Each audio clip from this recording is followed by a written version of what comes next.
Welcome.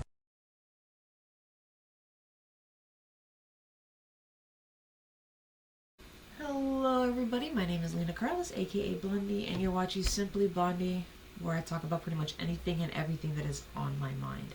Hi, guys. How are you? I know I've been gone for about 2 weeks, and I have been posting up videos like every so often.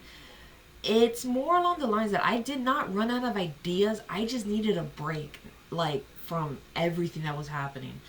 So, yes, like the title says, I almost got scammed. Um, I almost got scammed. I Let me just start from the beginning. So October 3rd, I did my last live stream, and I mentioned that I completed a course that I was doing for myself. It was supposed to take about 7 weeks. I finished it within a week and 2 days, and I was extremely excited about it because it was something that I really wanted to do for myself versus doing it for other people. And this was like the first time in a long time that I was doing something for myself versus like pleasing everybody and everyone else around me.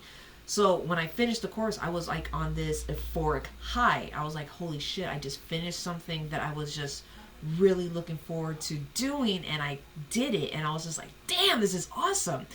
So I dived head first into basically the freelance world. And I started looking on Upwork, which was a website that was basically recommended to me by the instructor, and he recommended a lot of other companies, like other websites to use for recruiting. Um, Upwork has been around since the 90s. It's just been under different names, but it did not take the name Upwork until 2015. Now, in no way, shape, or form am I promoting them. In no way, shape, or form am I bashing them because I've had incidents, and I had one yesterday where I've got three scammers, well, four, in my inbox. And only one was actually successful enough to trick me into basically doing something. But I was basically smarter at that point and basically blocked them from doing any harm or damage. And now they have like a report against these people now.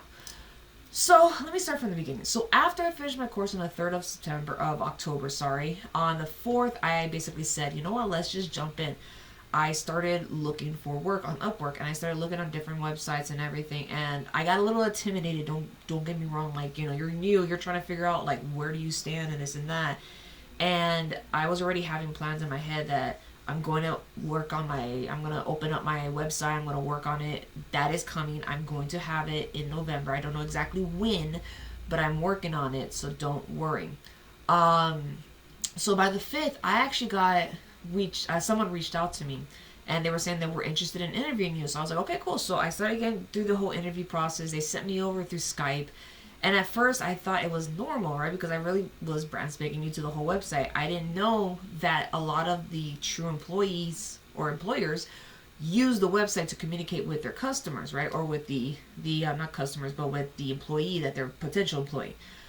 They kept directing me to Skype, so I had to download Skype and everything, and it was a whole little process and everything. But I was like, okay, fine, I have to go open up a new one because like the name that I had, which I haven't used in a long time, is Grizzly Beauty, and I'm like, I don't want them to know this one, so I had to open up a new one. So whatever. So I went through the first interview process. They said to get back to them within an hour, 2 hours, 3 hours. I said, okay, fine. So I was in the middle of cleaning that day, and I'm going back and forth, and I see that I got a missed message. So I was like, okay, let me check.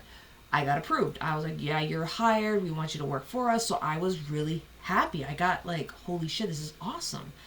So I started tearing up, and I was on that euphoric high. So they sent me over a contract. Now the name of the company, I do not want to name them because the thing is that this is where I was really baffled and dumbfounded that they use legit companies for a front, but then they direct you to something completely. They direct you to like these other people that have no affiliation whatsoever with the company. So I'm sitting here and I'm going back and forth with a lady. I had the contract. She was telling me that, oh, we have to get you equipment, you know, like we have to get you a MacBook, we have to get you a new printer. And I was sitting there, I go, but why would you guys ask me if I have a printer? It's like, oh, well, you know, we want you to use our printer. But I'm like, that doesn't make any sense, but whatever. I said, okay, cool, whatever. So she sends me the invoice. So the invoice is right here, okay? And you see at the bottom $2,000. Now, everything wasn't adding up at the moment because like I was still in that euphoric high and it was late at night, so I'm going back and forth with this lady. It's not late, but it was late. And we were going back and forth, and she says, okay, I'm going to send you a check that the accounting department just sent me up for $2,000. What you're going to do is you're going to basically print it up, take a picture, sign the back, take pictures front and back, and have that do a mobile deposit. And she was like vouching up and down, we have done this before, it has worked perfectly fine. If anything happens, you just call your bank and tell them that, hey, it's legit, blah, blah, blah, blah. So I was like, okay, cool, whatever, I did what they was told, And when I saw the check that same night, like at first, that was the one red flag that I started noticing. On top of that, the email of the check was like another flag. I was looking at the routing number and I was thinking, like, where are they from? Because I asked her, like, the next day, hey, where are you guys located? Which coast are you guys on? Because I see that you guys are 3 hours ahead of me. So, like, oh, we're on the East Coast. So she doesn't really specify. So I kind of found that weird, and that was the third red flag. So I was like, okay, this is kind of like, you don't tell me where you're located or where your main location's at. Maybe I can get an idea so I can tell you guys, like, hey, I'm 3 hours behind you guys. Don't message me at like 3 o'clock in the morning, or don't message me at like 2 o'clock in the morning for, whatever. I'm trying to figure this out. So I did what they told me that night before. I wake up the next morning, asked her that, says, hey, let me check my bank account, right? So I see that the check got flagged and it was on hold.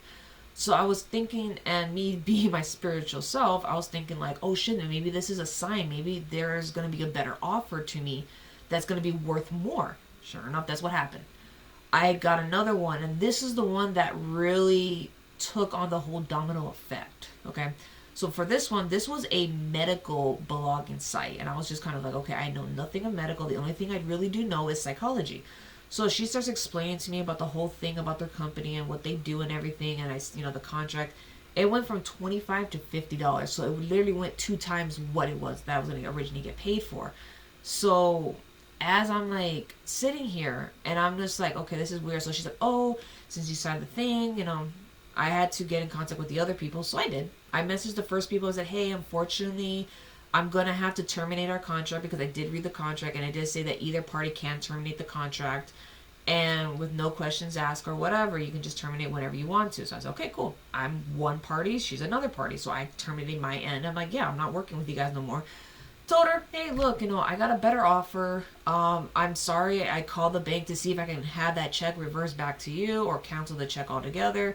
You're going to have to call the bank on your end, your bank, to let them know, hey, can you cancel this check? Because, I can't do it. So the lady blocked me on Skype, like went MIA, and I was just kind of like, wait, what the fuck just happened? So I'm talking to the other lady, and she, we were going back and forth. So I signed that contract, and I sent it back in. And this lady was like, oh, well, let me get in contact with the accounting department. So that's when I started asking questions. I'm like, hey, I have a quick question. Can you just send me the check via mail? And automatically her response was, no, this is actually a urgent hire. We need to hire somebody right away to fill this, this position. And then I'm like, well, here's the thing, is that the check that I had the first time, the $2,000 one that got placed on hold, was going to be released like weeks later. So it wouldn't have not mattered, because I wouldn't have started working for you guys until like November. So it wouldn't have fucking mattered if you guys had sent it to me via mail or not. And I go, where are you going to be sending me to? And she's like, Skype. So that's when I said, you know what? I bitch and complain about people not using Google, like, for searching. I said, I'm going to fucking Google it. So I did. I Googled it. Is it normal for companies to send their employees checks for equipment? Automatically, this thing was like, nope, that is the biggest red flag. Anybody that works for a company, a lot of times companies, when they hire you, they do give out, like, their equipment, but you have to go and pick it up if it's like a local section. But if it's like not, they'll mail it to you. But for them to like send you a check, that's the biggest scam ever since the pandemic started in 2020. So I'm sitting here and I'm freaking out. I'm just like, oh shit, did I just get myself fucked over? So I asked the lady, and this is way before, I'm sitting here and I asked her, ma'am, can I please speak to you over the phone, because I'm a little uncomfortable. Her thing was, oh no, we can't speak on the phone because we use Skype for convenience and communication and privacy. Everything is recorded. But then I'm sitting here thinking, like, there's such thing as Ring Central. Like, I used to work in I had a 9-to-5 job where I used my cell phone, and I had an app called Ring Central, and it was what we used. So I'm just sitting here thinking, like, this doesn't make any sense. So I called my bank up. I am hyperventilating. I am freaking the fuck out, by the way. They transferred me over to the department that I needed to speak to regarding like the checks and hold, or deposit checks and hold section in Chase Bank.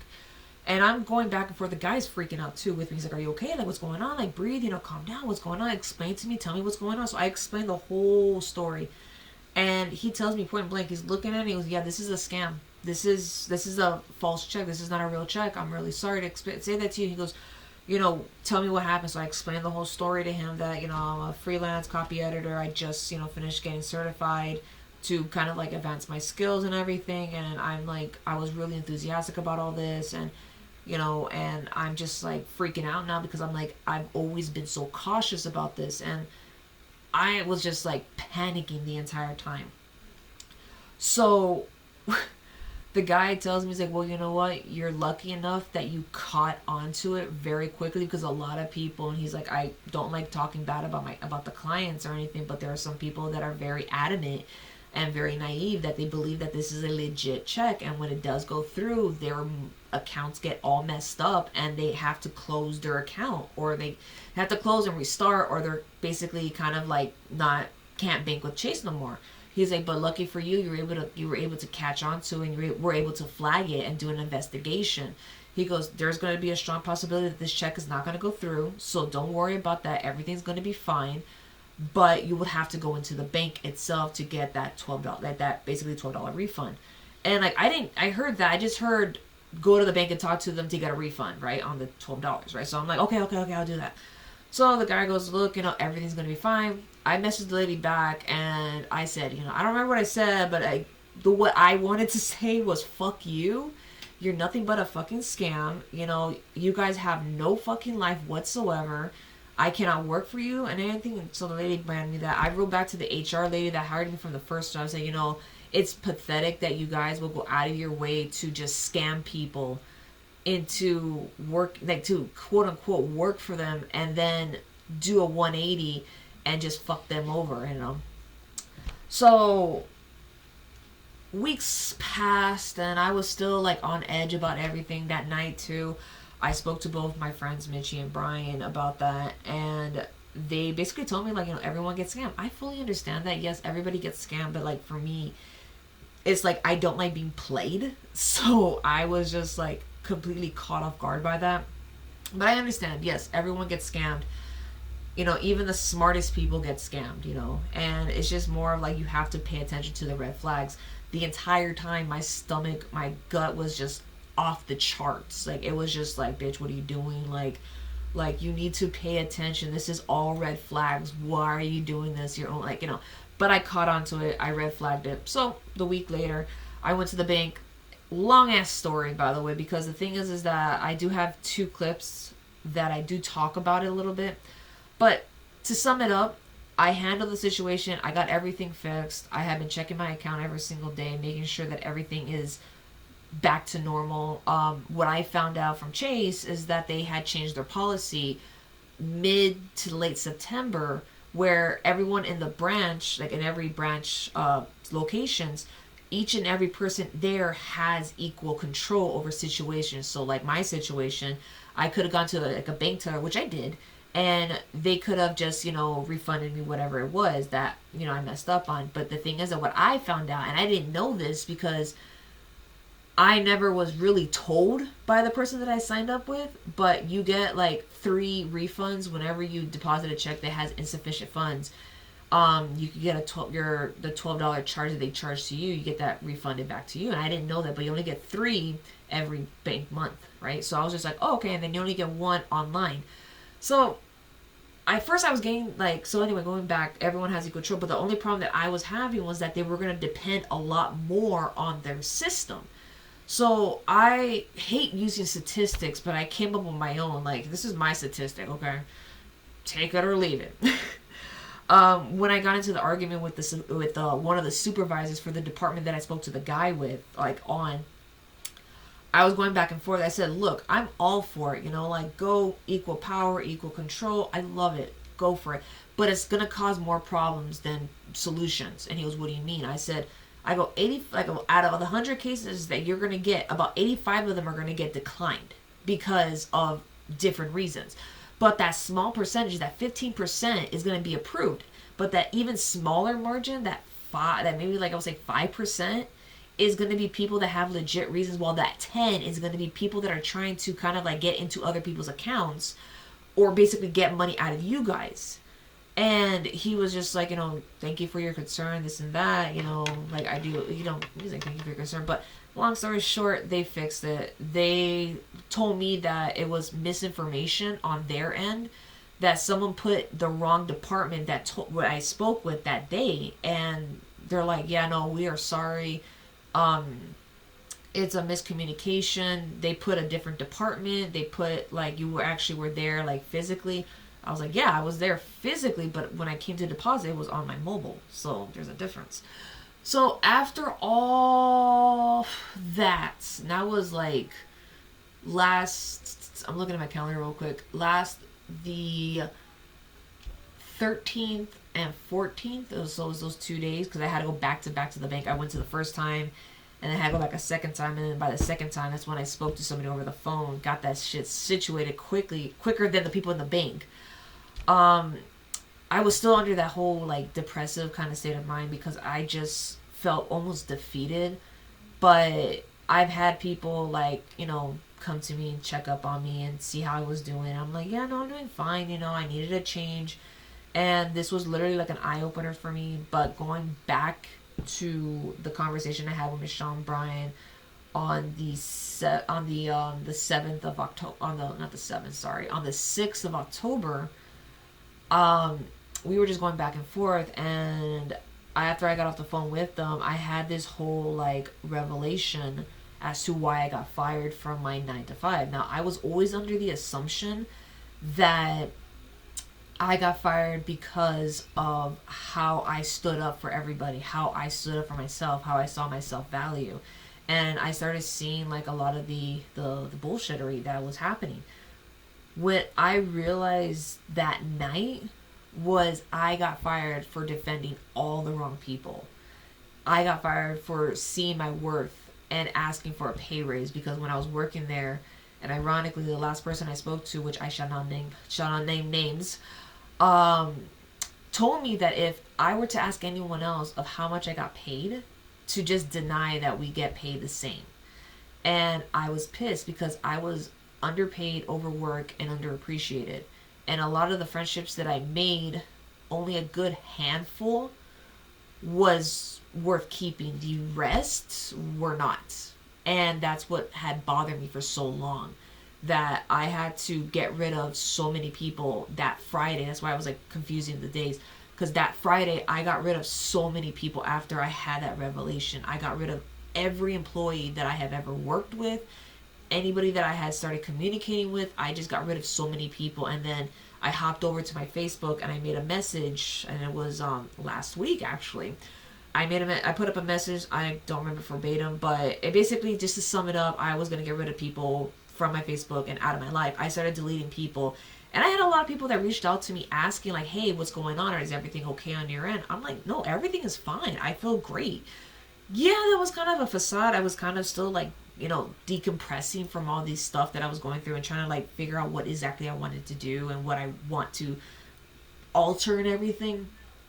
But I needed to get rid of so many people, because like it's not that I am starting to see like the bullshit, is that I have grown more than I had realized, that these people that I've had in my life for so long no longer have a place in my life no more. That the best way I described to one of my friends that I still talk to from time to time, because he always checks up on me, was that I had to weed out my garden. I had to get rid of all the weeds that were basically sucking the life out of everyone else and myself, and make space for something new. And ironically, when I started doing that, an old friend of mine from my childhood came up, and at first I saw her name and I was just like thinking like, who's this, who's this? So at first I couldn't see it. So I said, okay, you know what, I'll deal with it tomorrow. I'm going to deal with what I have at the moment, and then I would jump on and do it later. So the next day I actually sat down, read it, and she's just telling me like all these different stuff that only people who really know me would say. And she starts telling me about my mom, and it was ironic too because I even asked like my grandmother, like, hey, do you think, my mom's friend has any photos of my mom? Do you think she has any? And she's like, I don't know. You're gonna have to see if you can find her. And I kept thinking about it, and I feel like when I started talking to her, she kept saying like, do you remember me? And I said, I vaguely remember. I spent more time thinking about it too, and I realized that a lot of my childhood memories have either been like not like repressed, but kind of pushed to the side. But as it's been pushed to the side, it's been fusing with a lot of other memories from my childhood, where a lot of my childhood friends, like, I can see their form, but I can't see their face. I don't remember their name. That's kind of like where I'm really good with faces, but I'm horrible with names comes into play. So when she starts telling me like, like we really should, I was just really surprised because I just found it so ironic that I started getting rid of people to start making space for people that really do matter to me, that care more about, about my well-being, checking up on me and all that. So I started getting rid of people left and right, just like goodbye, goodbye. And she came in. And I was just really taken back by that because I was just like, like shit, like I should have done this years ago. And I've been feeling a lot better. Just to let you guys know, if you guys were wondering, like, Selena, like, I feel a lot better. Don't worry. I do have a lot of plans. I'm going to be coming back in November to do live streaming. I am going to have my website up in the month of November. I'm aiming to transition from YouTube live streams to Twitch live streams in the new year. I don't know exactly when. I keep saying this every year, but I want to end that cycle of, yeah, we're doing next year, and then when next year comes, it doesn't happen, and then I'm sitting here like, oh shit, I should have done it. I'm going to end that cycle. 2023, I will be on Twitch. I'm going to end that damn cycle. I'm going to stop using the word I think. I've been saying a lot, and a lot of stuff has been happening when I change my vocabulary around, which I'm going to do a video or an audio recording of that whole thing that I came to realize after a while of spending time with myself, those 2 weeks of reevaluating, feeling the stress kind of melt away, getting rid of people, making room for new people, new opportunities coming through. Like, a lot of things has happened once you change your verbiage. But I am also going to be getting back into my photography. The writing that I was doing on my old Instagram, the Teal Moon Drop, I'm going to be going back to it, but it's not going to have any of my writing. My writing is going to be on my website. But till then, don't worry. I love you guys. Thank you for listening to my TED Talk. But yeah, long story short, I got that all resolved. I'm going to do a video on Upwork and kind of like tell you guys what the red flags are later down the road. I'm going to probably work on it today, if anything. But I love you guys. Thank you so much for taking the time to listen to my TED Talk. If you haven't done so, please do so. Like this video, subscribe to my channel, hit that bell icon to be notified whenever I do videos, and also when I go back doing live stream in the new month.